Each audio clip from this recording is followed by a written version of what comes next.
We know that there is no bargain in which we can sacrifice some of our humanity to gain a little more security.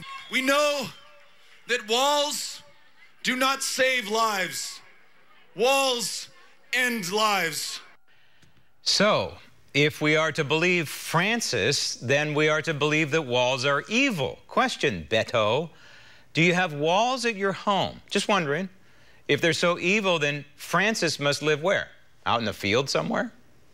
Joining me now from Reston, Virginia, from the Media Research Center, Director of MRC-TV, Eric Scheiner. Eric, Francis, I love to call him Francis.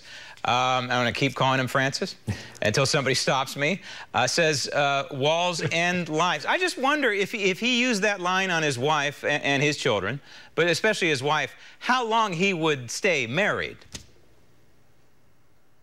Maybe he lives in a field with some really high hedges. I don't know. The walls could fall on you. That could possibly end your life.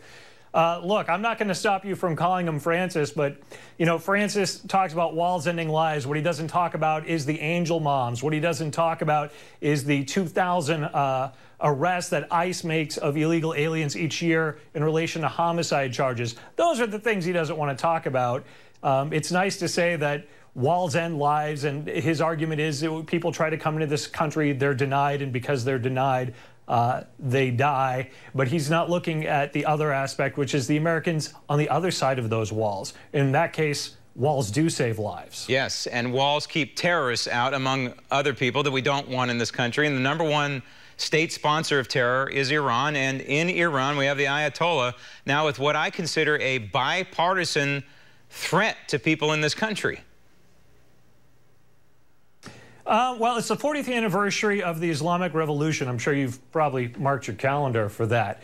So the Ayatollah's Khomeini is going around Iran to celebrate, leading people in the chant of death to America. But he wanted to clarify that, so he went on Twitter, and it's not all of Americans that he wants to kill. He actually tweets out there's certain Americans, you know, Donald Trump, Mike Pompeo, National Security Advisor John Bolton. Just to let you know, Nancy Pelosi and Chuck Schumer weren't mentioned in his tweet there. I guess they're not to be included. And of course, he's really upset that Donald Trump pulled out of the 2015 nuclear deal with Iran. He talks about that and how disappointed he is and why America just can't be trusted and is evil. But if you want clarity on the Death to America chant, it's not all Americans, just the American leadership he doesn't particularly like. Okay, all right, that's clarity then. I thought it's more partisan death threat than it is a bipartisan one. So we stand corrected here. Now, you know, absolutely. Thinking Americans, when they think of terrorism, I think many of them think of the Ayatollah. When the mainstream media thinks of terrorism or a terrorist, apparently, from the numbers that you have, they think of Donald Trump. Well, yeah, this is Hollywood numbers. 33 times in the month of January alone, not 33 times, but 33 different programs decided to attack the Trump administration in some way, shape, or form, or be pro-abortion at the same time. You know, here's a line from a hit show for you, Graham. It's called "Nothing Says Happy Abortion Like a Bouquet."